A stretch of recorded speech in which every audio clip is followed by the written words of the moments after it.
What's going on YouTube, Facebook, Instagram, Twitter, TikTok? It's me again, Mr. Wade.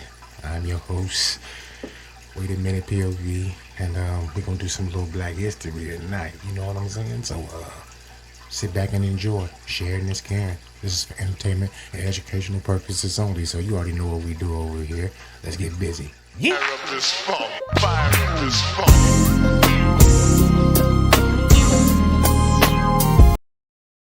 This is the truth about Black American freedmen women, and why I single them out. Here are 4 ways Black American freedmen women have made an impact. Dr. Shirley Jackson, Washington, D.C. Ms. Jackson is not only an inventor, but the second Black American woman in the U.S. to earn a doctorate in physics. Her research led to inventions such as the portable fax machine, fiber optic cables, caller ID, and call waiting. Short and sweet, since we would run out of room discussing her accomplishments. Mrs. Madeline Turner, Oakland, California. Mrs. Turner invented Turner's Fruit Press, an invention that allowed fruits to be pushed into an opening, cut in half, and then shifted between different plates until juiced. She paved the way for modern juice presses and what is now a thriving demand for juice in numerous capacities such as cold press, over ice, and smoothie bowls. Mary Kenner, Monroe, North Carolina. Mary would invent many things, but her most notable invention was the sanitary belt.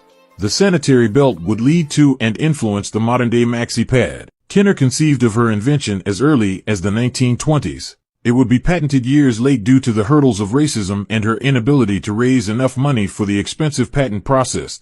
Marie Van Britten Brown, Brooklyn, New York. Mrs. Marie worked unusual hours and felt extremely vulnerable while living in an area where cops were so slow to respond to emergencies and crime. So she would come up with a home security system that consisted of a motorized camera that would project images on a monitor with peepholes. In addition, it also included a voice component. If a person was perceived to be an intruder, the police would be notified with the push of a button. In August 1966, Mrs. Brown and her husband applied for a patent for her invention, which was granted. Black American freedmen, this is who we are. If you enjoy our content, please consider making a donation to our Cash App, MoreThreads1, or PayPal at MoreThreads to support our continued research to provide content and our upcoming nonprofit that caters for Black American freedmen needs. What's up, y'all? It's Mr. Ernest Krim III, your favorite Black History teacher. Welcome to day 15 of 29 Black History facts you probably didn't learn in school. Your doorbell rang as soon as I came on your screen, and you didn't even have to get up to answer it because you saw the salesman who ignored your no soliciting sign on the camera through an app. The reason you can have access to a home security system with a camera is because of a Black woman named Marie Van Britten Brown. Brown was a nurse who was married to an electronics technician in the 1960s. Because they both had irregular work hours and Brown was often at home by herself overnight, she resolved to invent something that would allow her to answer the door safely and be aware of her surroundings in her Jamaica, Queens, New York apartment. As such, Brown and her husband would go on to create a home security system with monitors and microphones in 1966. Remember this the next time you're able to see who stole your package. Did you learn this in school? Let me know online at Mr. Krim3 or at CBS Chicago. Of course, they're not going to teach us nothing like that. You know, they want us to think that all of the other techs and all of that stuff invented all that, though. So give them ladies their props. Where props is due, Black women. I salute y'all all day. On to the next. Yee!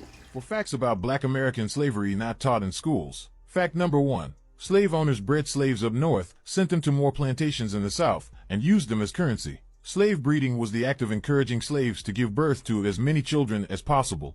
The breeding farms were mainly up north, and slaves would be shipped down south mostly to work. They were the state's main product at the time, and they quickly became currency. In 1860, slaves in the U.S. were valued at a total of $1 billion. Some enslavers mortgaged their slaves and then formed banks that converted the mortgage into bonds. Fact number 2. Slavery ended on paper in 1865, but was reclassified as sharecropping legally. Sharecropping was a system where former enslavers would allow former slaves to use a piece of their land and rent farming tools from them in exchange for a share of the crop and money. What many of the former slaves did not know was that the system was designed to keep them in debt. Former slaves were charged high interest rates for the land and tools and remained in debt and tied to the land. Fact number 3. Black body parts were used as souvenirs. Skulls were used as jack-o'-lanterns. Private parts were also considered some of the most prized possessions, and some even ate meat and body parts. This went on during and after slavery. Fact number 4. Running away and laziness were considered mental disorders. The term drapetomania was coined by Samuel Cartwright in the 1850s. It was supposed to be a mental illness that was said to cause enslaved black Americans to flee captivity. He also claimed slave life was so pleasant that only mentally ill black American slaves would want to run away.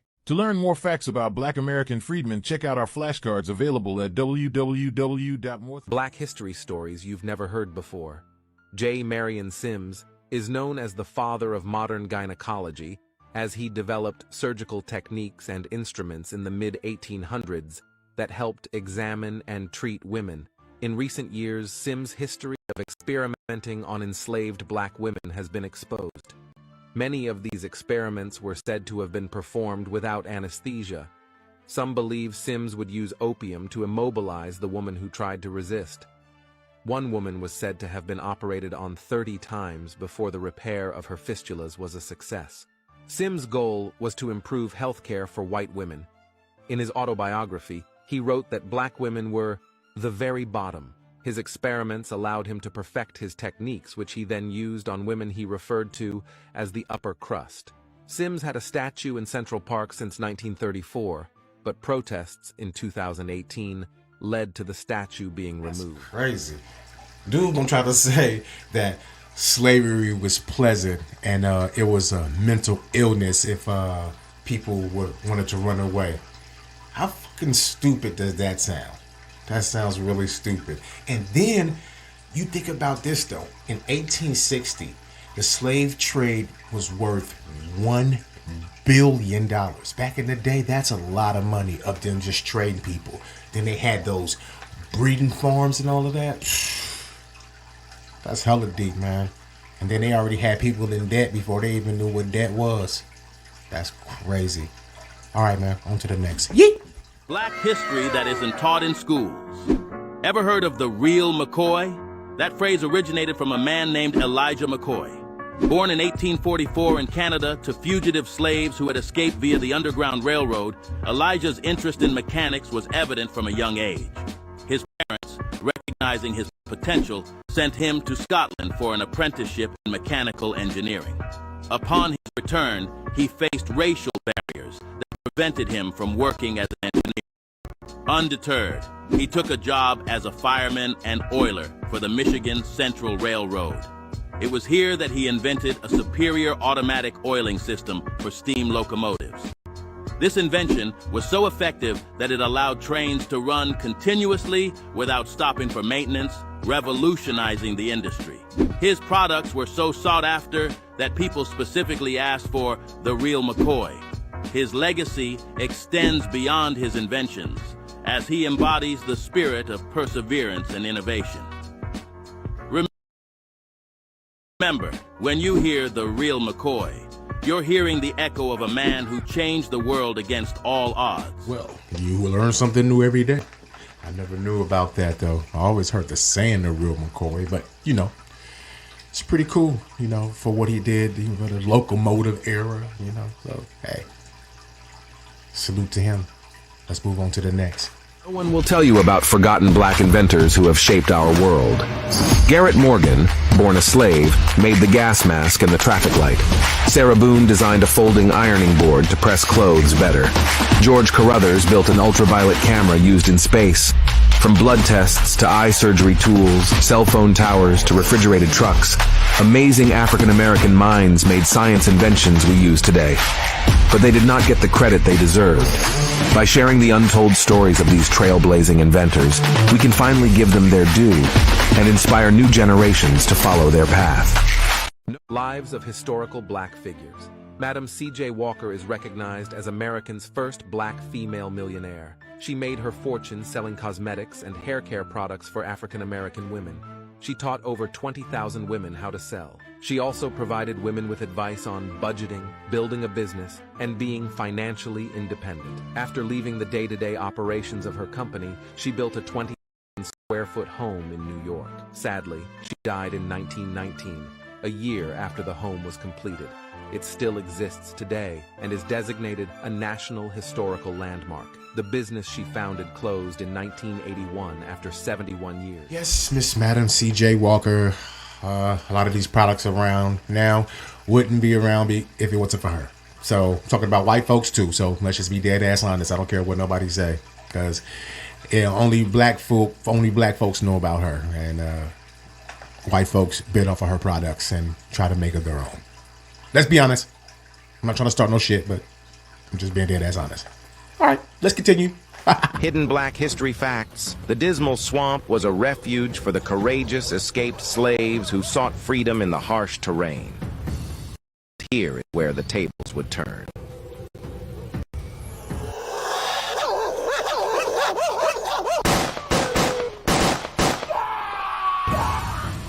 From the late 17th to the mid-19th century, this vast swamp spanning Virginia and North Carolina became a natural fortress against the oppression of slavery. Maroon communities formed in the shadows. The Dismal Swamp's harsh environment and indomitable people served as both a shield and a symbol. And when the Maroons of the swamp stepped out, it struck fear in the hearts of overseers and plantation owners, because organized rebellions soon followed, a testament to the Maroons' tenacity against the wicked institution. Like and subscribe. So you already know. They don't tell us in the books either. They just made it seem like as slaves, he was getting beat and all that stuff, you know what I'm saying? Because of, you know, all the lies, how they said that they brought us over here in ships and all that stuff. You know, we're not going to get into all of that, but you already know what I'm saying. You get the gist of that. But yeah, I'm pretty sure there was some Django-ass cats out there that was beating the skin off of some of the slave masters and dying, of course, though. But you can't tell me that everybody was punks and just, oh, yeah, and getting whooped like that. Nobody can tell me that, though. For real. So, yeah, we got crunk too back in the day. You know what I'm saying? But, you know, they just overpowered us. But as far as like with guns and all that stuff, though, but as hand-to-hand combat, we was whooping their ass. Let's be dead ass honest. But we're not going to get into that. We're going to get to the next. Have you ever heard these names? Elmer Clayton, Isaac McGuy, and Elmer Jackson? In 1920, the John Robinson Circus came to Duluth, Minnesota, a town where local African Americans were previously hired as day laborers. Among them were Elmer, Isaac, and Jackson. The story takes a mysterious turn when 19-year-old Irene Tuscan and 18-year-old James Sullivan attended the circus, and something happened behind the tents that remains unknown. James claimed they were held at gunpoint by 3 black circus workers, and Irene was allegedly sexually assaulted, sparking fury in the town. 100 local African Americans were rounded up for identification, leading to the arrest of 6 men. However, a medical examination found no evidence of assault on Irene. On June 15, 1920, an angry mob of 5,000 were allowed to enter the jail by the Duluth Commissioner of Public Safety, William F. Murnian, to drag Elmer, Isaac, and Jackson to a makeshift trial and lynch them. A photo of this horrific event became a keepsake postcard.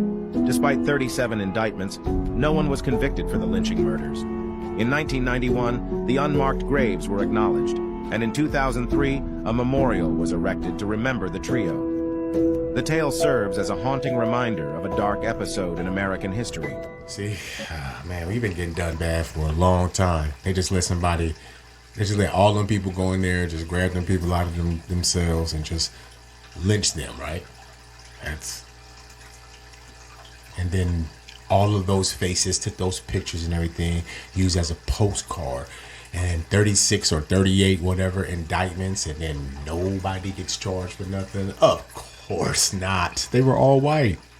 Why would they get charged? It's crazy. I don't do a lot of editing. I try not to, though. So, you know, if I mess up with my speaking, and you know what I'm saying, that's what it is. You're just going to get it what it is, raw and uncut. But yeah, let's move on to the next event, organized by James Weldon Johnson of the NAACP, was a powerful response to a dark chapter in American history. In 1917, the East St. Louis Massacre sent shockwaves through the African American community. A white mob unleashed violence on the black population, causing numerous deaths and widespread destruction. Amid ongoing racial violence and discrimination, the silent parade emerged as a defining moment. Thousands of African Americans marched through the streets of New York City in silence, demanding an end to racial injustice and inequality. It was one of the first major public protests of racial violence in U.S. history.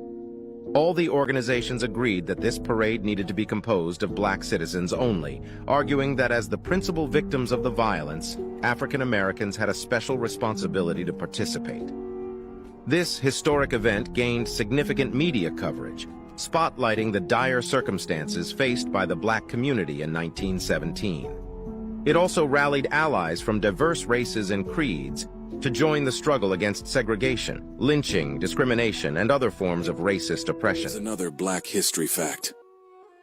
The Zoot riots of 1943 were a series of racially charged clashes that erupted in Los Angeles, California during World War II. The riots primarily pitted American servicemen, predominantly white, against young Mexican-American and African-American youths who were all sporting distinctive Zoot suits. Tensions were fueled by social, economic, and racial factors. The Zoot suit, with its baggy trousers and oversized coats, was a symbol of rebellion and cultural identity for many marginalized youth. However, it was perceived as unpatriotic during wartime when rationing was in effect. The riots escalated into violence, with servicemen targeting Mexican-American neighborhoods, assaulting and stripping Zoot suit-wearing youths. The authorities' response was often inadequate, as they failed to protect the victims or address the root causes of the unrest. The Zoot Suit riots revealed the racial inequalities and discrimination prevalent during that era. They also spotlighted the resilience and unity of minority communities in the face of adversity. These events, though deeply troubling, played a role in raising awareness of civil rights and the ongoing struggle for racial equality in the United States. If you enjoyed this post, follow Black Genius Path for more hidden black history facts 365 days a year. Don't forget to like, comment, and share this post. That 1917 silent parade, that's crazy. And then why all them niggas always coming back angry from like the war or something and they want to beat up on brothers and stuff and Latinos and all that? I wonder how come they want to do that. That's crazy. Excuse me. Yeah. They want to be all mad because what? They didn't kill enough people over where they were at? I was just curious about that part. Yeah, but we all stood up to them though, you know what I'm saying? Hey man, that Zoot Suit era was clean as a bitch. Tell me that shit wasn't though. It was. They was kind of clean. I know we like today nigga ain't gonna get away with that shit, but that was a clean era. But anyway, you know what I'm saying? There was just a little something to drop on y'all for Black History Month. And, you know, we're going to see you on the next video with something totally different. You know how it is. Mr. Wade. Wait a minute, POV. Only know one way.